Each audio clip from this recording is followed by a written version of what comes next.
Good morning dear students, welcome to Bharti online classes. In previous lecture we studied about some components of motion, that was distance, displacement, velocity and acceleration. So in today's class we will draw the graph between in these quantities. Okay, first of all we will draw the graph between displacement and time, then we will draw the graph between velocity and time, and after that we will draw graph between acceleration and time. ये graphs बहुत important है क्योंकि इसके बाद हम equations of motion को derive करेंगे, जिनको डिराइव करने के दो तरीके हैं, एक तो calculus method and second one is graphical method. हालांकि हम दोनों ही मेथड की स्टडी करेंगे, लेकिन ग्राफिकल मेथड बहुत ही इंटरेस्टिंग और इजी है और जिससे बहुत सारे न्यूमेरिकल्स भी पुट अप होते हैं. तो we should start first of all by graph between displacement and time. Displacement and time. तो देखिए स्टूडेंट्स, डिस्प्लेसमेंट और टाइम के बीच में ग्राफ हम ड्रॉ करेंगे और डिफरेंट टाइप ऑफ कंडीशंस हम लेंगे. अलग अलग कंडीशंस में अलग अलग तरह के ग्राफ हम ड्रॉ करेंगे. तो देखिए सबसे पहले जो मैं कंडीशन दे रहा हूं, when object is moving with rest, that means the velocity of object is zero, and when velocity is zero then acceleration is also zero. तो यहां मैंने x एक्सिस और y एक्सिस पे, यहां y एक्सिस पे मैंने डिस्प्लेसमेंट को लिया है और x एक्सिस पे मैंने टाइम को लिया है. तो अगर हाइट बढ़ती है ग्राफ की, इसका मतलब डिस्प्लेसमेंट बढ़ रहा है, और अगर टाइम बढ़ रहा है तो एक्स एक्सिस पे हमारा डिस्टेंस बढ़ेगा. तो देखिए जब ऑब्जेक्ट रेस्ट पे है इसका मतलब वेलोसिटी जीरो है. तो ऑब्जेक्ट रेस्ट पे है, मान लीजिए किसी टाइम पे उसने इतना डिस्प्लेसमेंट तय किया हुआ था और वेलोसिटी उसकी जीरो है, वो रेस्ट पे है, तो डिस्प्लेसमेंट की वैल्यू बिल्कुल भी इंक्रीज नहीं होगी. ग्राफ कैसा होगा? Straight line along time axis. और यहां मेंशन कर देंगे velocity is equals to zero. Clear? एकदम सिंपल फंडा था कि when object is rest तो डिस्प्लेसमेंट और टाइम के बीच में ग्राफ कुछ ऐसा हो. ठीक है? So our next condition, when object is moving with uniform velocity. इसका मतलब वेलोसिटी क्या है? कांस्टेंट है. वेलोसिटी जब कांस्टेंट होती है तो एक्सेलरेशन क्या हो जाता है? जीरो. भाई वेलोसिटी अगर यूनिफॉर्म है तो इसका मतलब एक्सेलरेशन जीरो होगा, क्योंकि एक्सेलरेशन क्या है? Change in velocity. वेलोसिटी में चेंज को ही एक्सेलरेशन कहते हैं. अगर चेंज इंक्रीजिंग है तो वो एक्सेलरेशन यानी कि पॉजिटिव लिया जाता है. अगर वो डिक्रीजिंग है, वेलोसिटी डिक्रीज होती है टाइम के रिस्पेक्ट में, तो वो रिटार्डेशन या डी एक्सेलरेशन कहलाया जाता है, और उस केस में हम ए को नेगेटिव साइन देते हैं. लेकिन यहाँ पर एक्सेलरेशन क्या होगा? जीरो. तो इस केस में अगर हम ग्राफ बनाना चाहें अगेन, तो लीजिए y एक्सिस पे मैंने डिस्प्लेसमेंट लिया है और x एक्सिस पे मैंने टाइम लिया है. यूनिफॉर्म वेलोसिटी का ग्राफ है, इसका मतलब इक्वल टाइम इंटरवल्स में इक्वल डिस्प्लेसमेंट कवर होगा. इसका मतलब x और t दोनों ही लीनियरली इंक्रीज होंगे, और लीनियरली इंक्रीज होने के केस में जो ग्राफ बनेगा वो एक स्ट्रेट लाइन होगी कुछ इस तरीके से. और यहां हम बता देंगे a is equals to zero. Acceleration क्या हो जाएगा? जीरो हो जाएगा. बोलिए बात समझ आ गई? नेक्स्ट केस देखिए, case number third. When object is moving with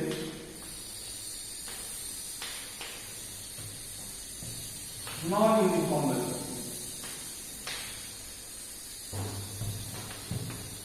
इसका मतलब इस केस में हम कह सकते हैं एक्सेलरेशन है, that means acceleration is not equals to zero. इस केस में अगर हम ग्राफ बनाना चाहें तो यहां मैंने डिस्प्लेसमेंट लिया है और यहां मैंने टाइम लिया है. अगर वेलोसिटी इज इंक्रीजिंग तो जैसे जैसे टाइम इंक्रीज होगा वैसे वैसे डिस्प्लेसमेंट की value will be also increase. So if acceleration is increasing then graph will be of this type. तो हम यहां कह देते हैं when A is increasing. Okay, increasing acceleration के लिए। और अगर एक्सेलरेशन डिक्रीज हो रहा है तो उस केस में जो ग्राफ बनेगा वो ग्राफ किस तरीके का बनेगा, वो ग्राफ कुछ इस तरीके का बनेगा।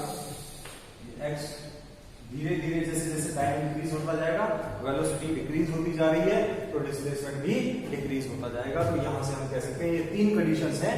हमने डिस्प्लेसमेंट और टाइम के बीच में ग्राफ बनाया for different situation. First was when object is at rest, and second is object is moving with uniform velocity, that means acceleration is 0, and third one was हमने पढ़ा कि when object is moving with uniform acceleration. पहला हमने पढ़ा when A was increasing, और ये जो दूसरी केस है ये है व्हेन ए इज डिक्रीजिंग। इसका मतलब रिटार्डेशन यानी कि डी एक्सेलरेशन। ओके, अब यहां से एक इंपॉर्टेंट बात हमें पता चलेगी कि जरा देखिए इस ग्राफ में अगर मैं ये लाइन ज्वाइन कर दूं और ये लाइन भी ज्वाइन कर दूं, तो आप जरा देखिए अगर टी को मैं इधर प्लेस कर दूं और कह दूं कि ये जो स्लोप है, ये जो ढलान है, अगर ये थीटा है, तो यहां से मुझे बताइए कि यहां से अगर मैं थीटा इसको डिनोट कर रहा हूं और टेन थीटा अगर निकालना चाहूं तो टेन थीटा क्या होगा जरा बताइए। यहां से मैं कह रहा हूं टेन थीटा, टेन थीटा का फॉर्मूला क्या होता है जरा बताइए students. Perpendicular upon base. What is perpendicular? Theta के सामने वाला, यानी कि ये डिस्प्लेसमेंट, यानी कि ये हो गया टेन थीटा एक्स, और मुझे बताइए बेस क्या है, t, यानी कि ये हो गया t, डिस्प्लेसमेंट अपॉन टाइम। और आपको पता है डिस्प्लेसमेंट अपॉन टाइम जो होता है वो वेलोसिटी के बराबर होता है। तो यहां से हमें पता चल गया, यहां से एक इंपॉर्टेंट बात हमें पता चली कि the slope in tan theta से स्लोप, टेंजेंट से स्लोप को ही रिप्रेजेंट करते हैं कि कितनी ढलान है। तो the slope in displacement time graph represents velocity. तो स्लोप किसको रिप्रेजेंट करेगा, tan theta, displacement time graph में वेलोसिटी को रिप्रेजेंट करेगा। तो यहां से हम कह सकते हैं कि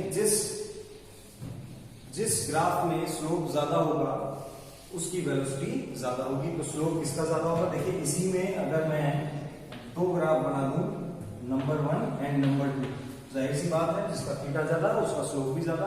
तो आप बैठ के देखिए, जिस पर बैठने से आप ज्यादा फिसलेंगे उसका स्लोप ज्यादा है। तो जाहिर सी बात है ग्राफ नंबर फर्स्ट का स्लोप ज्यादा है, तो यानी कि फर्स्ट के लिए वेलोसिटी ज्यादा होगी। सेकंड का स्लोप कम है तो सेकंड की वेलोसिटी कम होगी। तो ये तो बात थी अपना graph between displacement and time. Now we should study our next topic. Next graph हम ड्रॉ करके देखते हैं। Let us see, and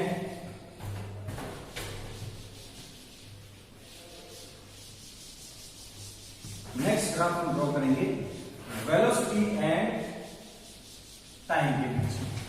so graph between velocity and time, graph between velocity and time. First case लेते हैं students. तो first case लेते हैं when object is moving with uniform velocity.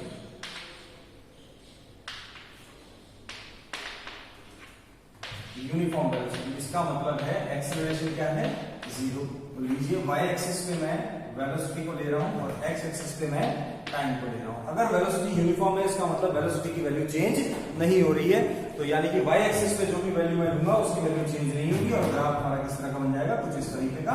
और यहां पर हम बता देंगे कि a is equal to 0। Okay, यहां पर एक इंपॉर्टेंट बात हमारे सामने आएगी जो फॉर्मूला इक्वेशंस ऑफ मोशन को ड्राइव करने में भी काम आएगा, उसको हम देखते हैं। अगर यहां तक लिया गया टाइम t है और यहां तक जो वेलोसिटी कवर हुई है वो v है, तो मैं अगर area under this graph calculate करना चाहूं तो जरा देखिए, area under velocity versus time graph is equals to होगा area of this rectangle. Okay, area of this rectangle क्या हो जाएगा जरा मुझे बताइए, ये यानी कि height multiplied by this base. तो यहां से इसकी वैल्यू तो है v और इसकी वैल्यू है t। अब आप जानते हैं वेलोसिटी इनटू टाइम किसके इक्वल होता है, इज इक्वल्स टू होता है acceleration, sorry v equals to t जो है वो इक्वल होता है डिस्प्लेसमेंट x के, डिस्प्लेसमेंट x के। तो हम कह सकते हैं area under velocity time graph is equals to the displacement. ये इंपॉर्टेंट बात हमें यहां से पता चला।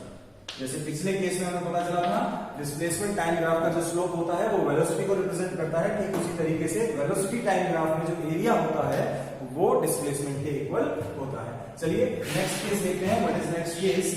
नेक्स्ट केस में मान लेते हैं number 2, object is moving with uniform acceleration.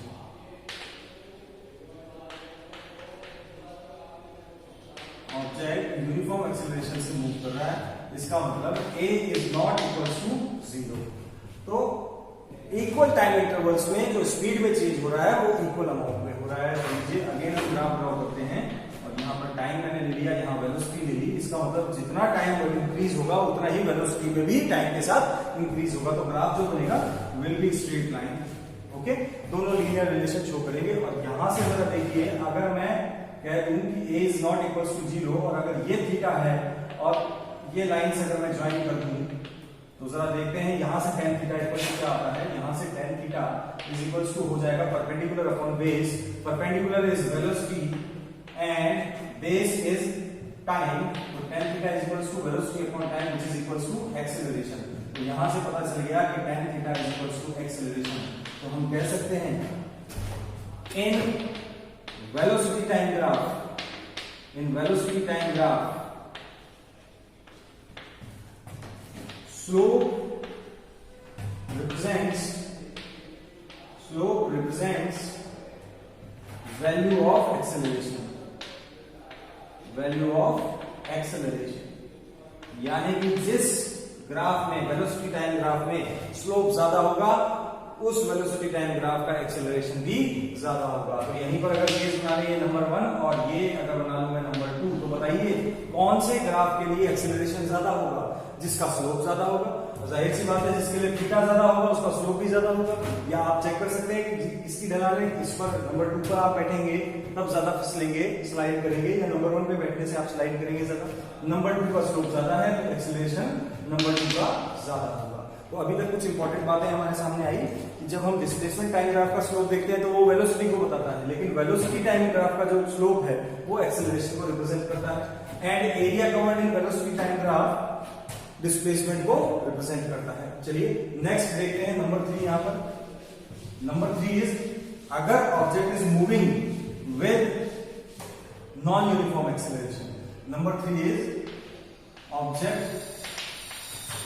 moving with non-uniform acceleration। Okay, इस केस में देखते हैं लेट अस सी ग्राफ कैसा बने। ये ग्राफ बहुत इंपॉर्टेंट है, मैं बार बार आपको कह रहा हूं क्योंकि जो नेक्स्ट टॉपिक अपना है इक्वेशंस ऑफ मोशन वो इन्हीं ग्राफ्स की हेल्प से हम डिराइव करेंगे। तो आप जो पॉइंट्स यहां से निकलते आ रहे हैं उनको नोट करते जाएं और उनको ध्यान में रखें। तो ये लीजिए वेलोसिटी और ये टाइम हमने ले लिया x एक्सिस। अगर वेलोसिटी, अगर हम कह रहे हैं कि एक्सेलरेशन नॉन यूनिफॉर्म है यानी कि टाइम के साथ या तो वेलोसिटी तेजी से इंक्रीज हो रही होगी या बहुत रैपिडली डिक्रीज हो रही होगी। अगर मैं कह दूं कि इफ a इज इंक्रीजिंग तो इस केस में जो ग्राफ बनेगा वो कुछ इस तरीके का बनेगा। और जैसे जैसे बढ़ता जा रहा है वैसे वैसे देखिए स्लोप भी बढ़ता जा रहा है, इसका मतलब एक्सेलरेशन इंक्रीज हो रहा है। ये बात यहां से प्रूफ भी होगी कि ग्राफ इसी तरीके का होगा। ओके, तो यहां पर अगर मैं बात करूं तो स्लोप इधर है, यहां पर स्लोप ये हो गया। टेंजेंट से स्लोप को डिनोट करते हैं। टेंजेंट क्या होता है? उस पॉइंट को टच करके परपेंडिकुलर बनाती हुई लाइन। तो देखिए जैसे जैसे हम ग्राफ को इंक्रीज करने आगे बढ़ा रहे हैं तो स्लोप बढ़ता जा रहा है, that means a is increasing. दूसरा केस ये हो सकता है कि अगर एक्सेलरेशन डिक्रीज हो रहा है यानी कि डिक्रीजिंग एक्सेलरेशन के साथ, जो कि एक नॉन यूनिफॉर्म एक्सेलरेशन है, अगर हम ग्राफ बनाएं डिक्रीजिंग एक्सेलरेशन के लिए तो वो ग्राफ किस तरह का होगा? ये टाइम ले लिया, ये वेलोसिटी। तो तो डिक्रीजिंग एक्सेलरेशन के लिए ग्राफ इस तरह का हो जाएगा। देखिए यहाँ पर स्लोप ज्यादा है और यहाँ स्लोप जो है वो कम होता जा रहा है। तो यहाँ हम कह देंगे A is decreasing, non uniform case है और डिक्रीजिंग एक्सेलरेशन। ओके स्टूडेंट्स, तो अब हमारा लास्ट ग्राफ बचा है which is between acceleration and time. तो चलिए वो भी हम चेक कर लेते हैं। तो अभी तक तीन चीजें इंपॉर्टेंट आई, मैं फिर से दोहरा देता हूं। वो तीनों चीजें इंपॉर्टेंट क्या क्या थी? वो तीन चीजें थी कि डिस्प्लेसमेंट टाइम ग्राफ में जो स्लोप होता है वो वेलोसिटी को रिप्रेजेंट करता है, यानी कि डिस्प्लेसमेंट टाइम ग्राफ में आप tan थीटा निकालेंगे that will be equal to velocity. और ठीक उसी तरीके से जब आप वेलोसिटी टाइम ग्राफ में स्लोप निकालेंगे यानी कि tan थीटा निकालेंगे तो वो इक्वल टू होगा एक्सेलरेशन के। और एरिया अगर आप कैलकुलेट करते हैं वेलोसिटी टाइम ग्राफ में that will be equal to the displacement. तो लीजिए ये हमारा तीसरा केस, और यहां पर नंबर 1 जो केस बन रहा है that is object moving with uniform acceleration.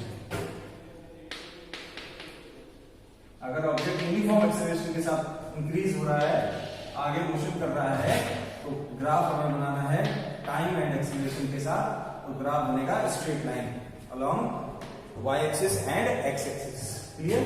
तो यहां से हमें ये पता चला कि ग्राफ कुछ इस तरीके का होगा, यानी कि इक्वल टाइम इंटरवल्स में चेंज इन वेलोसिटी इक्वल होगा। अब इसमें भी नेक्स्ट केस जो है, नेक्स्ट केस देखें, इफ ऑब्जेक्ट